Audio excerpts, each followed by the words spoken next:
Thank you for inviting us here today. I'm going to start off with a bit of an introduction, I suppose, to ourselves and the drug harm reduction team. Excuse me. So back in around 2019, 2020, there were a number of different trials going on between health boards, ambulance service, all to do with non-fatal overdoses and take-home naloxone. And thankfully, in 2021, the Drug Deaths Task Force provided us with some funding to employ 3 drug harm reduction clinical effectiveness leads to focus on take-home naloxone and harm reduction. Now, the initial ask was for a national rollout of take-home naloxone distribution across all clinicians in the Scottish Ambulance Service, alongside implementation of a sort of national standard of non-fatal overdose pathway. As I say, there were lots of little pockets between individual health boards and ourselves, but we needed to standardise that across the board so that there was a distinctly less postcode lottery than there was beforehand. Since then, we've managed to implement both those things. Take-home naloxone is being distributed on a regular basis by our clinicians, although we are aware that we need to try and increase that, especially with what we've been talking about so far today. And the non-fatal overdose pathway is running well, and again just needs some little tweaks and improvements.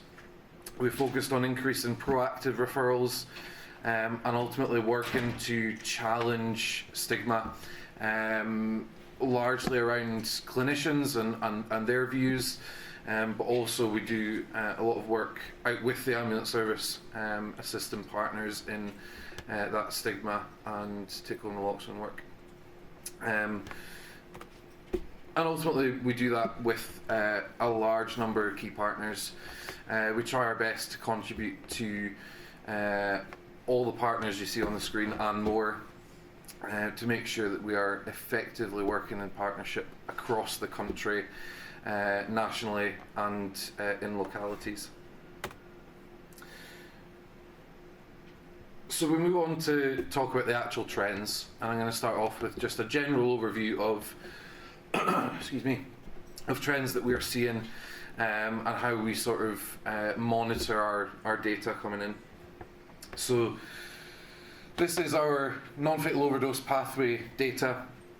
Most people have probably seen it in some form or another, and this is ultimately triggered by the use of opiates or benzos, or the mention of naloxone in our clinicians' electronic paperwork. Now, we do sort of weekly, monthly, quarterly analysis of these non-fatal overdoses and trends. We try to keep on top of it as best as possible. And we do that nationally, which is the picture you see here. And we also do that individual ADP areas, health boards, to try and keep on top of as much of the information as we possibly can. Excuse me. The good thing is the non-fatal overdose data that you see here has shown a gradual reduction over a large number of weeks now. We did see a peak in summer last year, which is that sort of week 26 there. You can see is a really significant number of 200 people across the country in the space of a week, and that, I'm sure we'd all agree, is completely unacceptable, and we need to keep working on getting that number down. The end of the year, that number was half of what it was in summer, so we need to keep along those lines and keep reducing that figure. What we also do through the non-fatal overdose pathway is monitor trends in age, gender, and a number of different areas. One of the areas that we look at are the substances. Now, Must caveat that, going back to what I said before, the non-fatal overdose data is targeted at opioids and benzos, so this is only for people that have reported opioids, benzos, or have received naloxone. So this is not the entirety of our substance use data. You can see that generally the trends are quite up and down, but they generally follow the non-fatal overdose numbers. You can see that bit of a peak in summer last year, followed by a reduction, and the number of opioids compared to street benzos often varies up and down, and I think that is generally reported by people who use substances.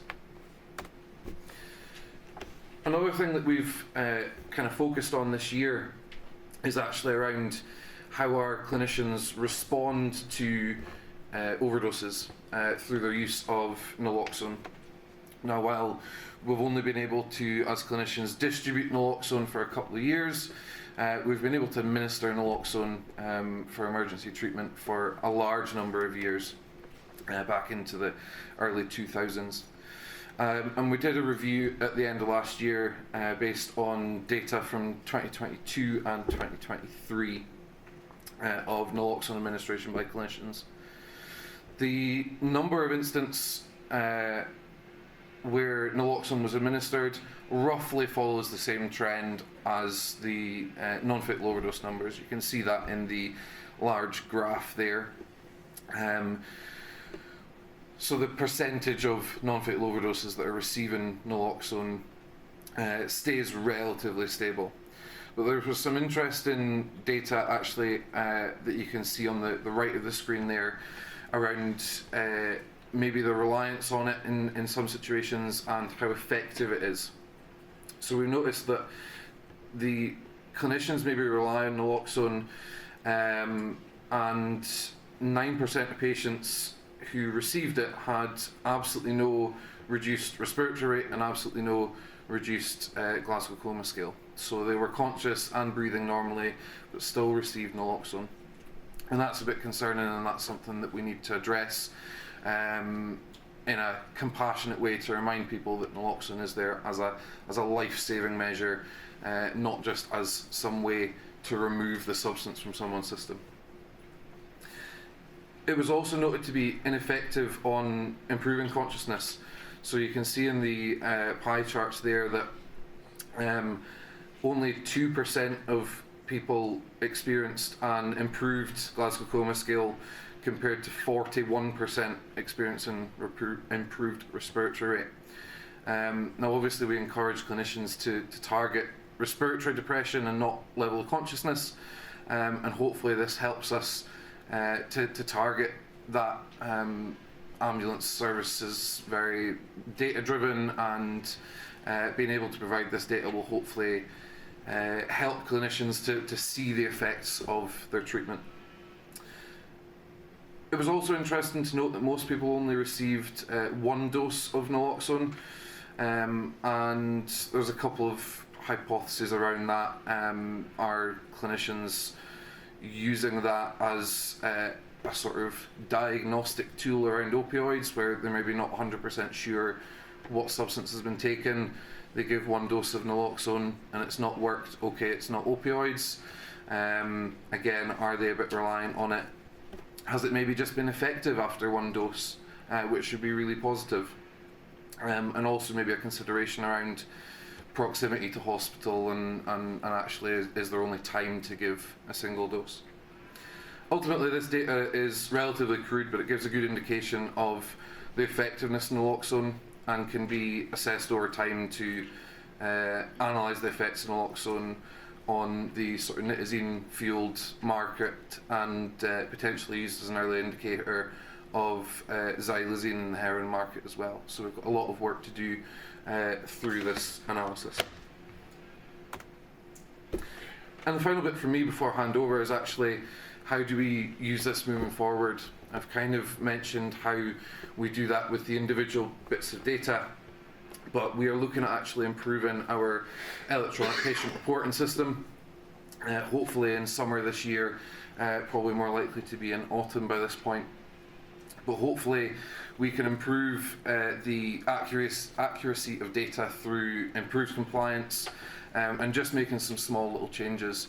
Things like, at the moment, clinicians maybe don't feel comfortable recording a substance because they're not 100% sure if that substance has been taken.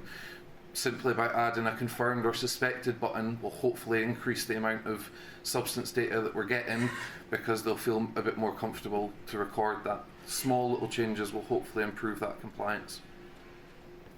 We're going to improve the amount of data received, so we're going to be able to record an infinite number of lines of data on substances and take-home naloxone, whereas at the moment we can only record 2 take-home naloxone kits being distributed. Let's move to getting that an infinite number, so that if someone is on scene, they can give 2 kits to a person at risk and 2 to the 5 family members that are around there. Let's get that spread out in the community. And the one that's on the screen, again, a bit of a crude image. This is just me popping stuff together. This is not what it's actually going to look like. But we're going to be actually recording information on naloxone given prior to our arrival, because at the moment we know that there's lots of community naloxone out there, and we anecdotally know that clinicians are arriving and naloxone has already been administered, and that's why we're maybe seeing our own naloxone numbers going down, because it's already been administered and it's already taken effect. But we don't know that, so let's start recording that. And as far as we're aware, this is the only we're the only ambulance service worldwide that's going to be recording that data, so it's going to be really crucial in analysing the effectiveness of the community naloxone programme. So I'm going to hand over to Suzie now, who's going to talk a bit about our drug early warning system.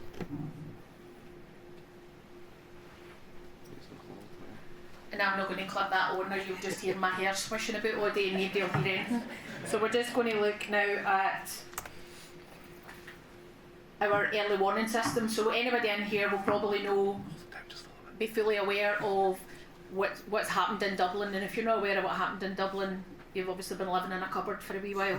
So we have learned a lot from what actually happened in Dublin. So between the 9th and 14th of November, they experienced 57 overdoses in their city centre. 24 of them were on the first day. So as an ambulance service, we're quite concerned about that. For us to experience 24 overdoses in Glasgow city centre based on our current demand and what we need to deal with would be difficult for us to manage that. So we also need to look at our near fatal overdose system. So we're transferring that data for anybody who's been at risk and it's experienced an overdose to the health boards, but it takes on average about 48 hours for that information to go over there. So from Dublin, we know that the balloon went up by a dispatcher in the ambulance service who was thinking, like, his wee spidey senses were a bit kind of peaked by there's something going on, because we've got more than we would see normal numbers of overdoses. So we're looking to try and learn from what they've went through and trying to put that into our current ambulance service. So we know the Dublin incident is a case of, it's not a case of if, it's a case of when it happens. So we need to be more prepared for that, and rather than just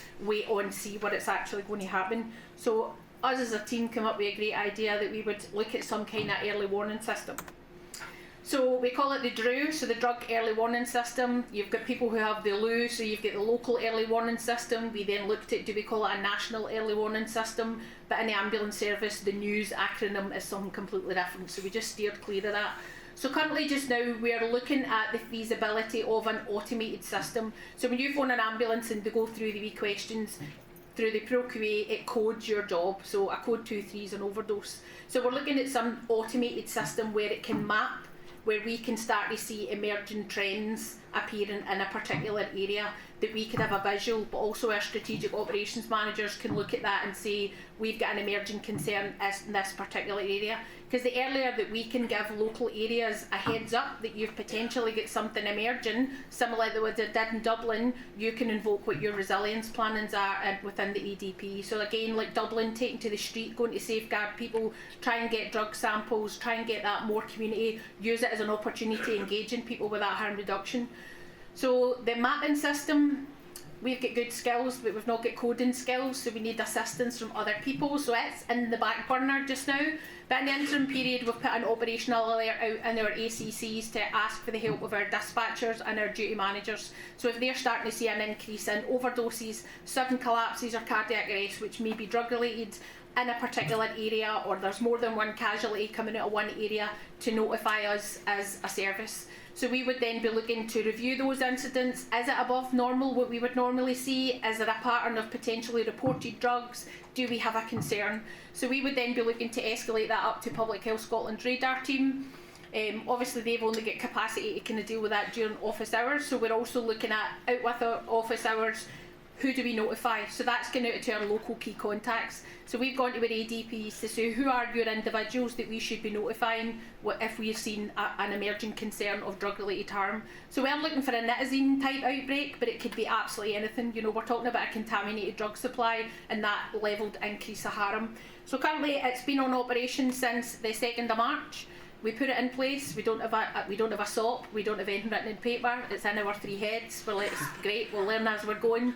8th of March, we get a notification from our ACC in the east to say we've got an issue.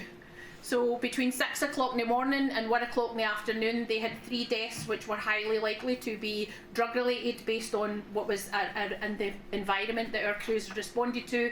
1 individual who was critically unwell and 2 people who had experienced an overdose. So when we went in to look at these incidences, there was a kind of correlation between it. There was about an 8-mile radius round about them, likely to be linked to crack cocaine or benzodiazepines. There wasn't one drug that was linking them all, but pretty much that's what we were looking at. So we escalated it up to radar, who then escalated it out to Lothian. So since we've put this in place, I think we've had 7 triggers so far. So although this was looking at potentially crack cocaine, starting to get information back from toxicology, there's a whole host of drugs involved. Again, as typical in Scotland, it's not just one particular thing. We've been alerted to other instances in prisons. We've had 2 instances in Fife which were linked to synthetic cannabinoids. So again, although we're looking at nitazenes, we're seeing an increase in harm relative to specific drugs. We can feed that information out to areas, but also it's important for us to be part of the local early warning systems within ADPs, because if you're starting to see an emerging concern, you can come to us and then we can go and look to see if we're seeing that emerging, or we can ask our clinicians to try and capture a bit more rich data to be able to kind of share that. So it's in its early stages, but it's working well so far, but we're obviously looking for that kind of further development. And I'll pass you over to Kieran. Thanks, Suze. I'm aware I am between you and the next tea break, so I will keep this brief. We have a new project that we're going to be starting, which will allow our clinicians to not only distribute take-home naloxone to people who need it, but also to access injecting equipment. So we'll be able to hand out needles, foils, sterile water, and we'll be able to do this at the point of care. And so what this means is that when our ambulance crews attend people outside of normal service hours, at the weekend, people can have access to injecting equipment when they might not normally be able to access it. This graph has just shown that we can see there's been a decrease in the numbers of IEP that's been accessed across Scotland. Over the last 6 years, I think it's a 40% decrease. Various different reasons for this, but a lot of it is to do that people can't access services, either, especially in areas like this, either relying on bus routes, bus times, infrequent buses to get to services. Service opening times might just not match what they're looking for. So not that we're expecting people to call 999 when they need access to IEP, absolutely not, of course, but it just means that if we're there and people need extra equipment, we can give it to them, and so it's going to prevent a lot of harm. So these are little grab bags, so we're going to have these in all of our vehicles. There'll be a place where our clinicians can keep the take-home naloxone, they can keep the injecting equipment, the one-hit kits. So we'll be giving out the needles, any of the kind of gauges sizes that people need. They'll be able to tell us as many as they need, and we will give them as much as they need at that point in time. And so we're hoping that we can prevent lots of harms associated with injecting. So for example, the spread of blood-borne viruses, but also wounds, which is our kind of upcoming concern with the presence of xylazine in our drug supply. So that's our IEP project. Hopefully that'll be kicking off with the the support of our local leads in the coming weeks, so that's something that we'll be able to update on more as an ambulance service and see how effective that is. It's a new project, there's no other ambulance services doing this across the country. I don't think there's any doing it internationally either as far as we're aware, so it's a really exciting project to be able to roll out, and our clinicians are excited to have a new tool that they can have to help reduce drug harms. One last thing, just another kind of stream of work that we've got going on is focusing on young people and young people who take drugs. So we've developed a new campaign that is targeting young people to make sure that they know how to spot an emergency and that they feel confident in doing something when something goes wrong if they've been taking drugs.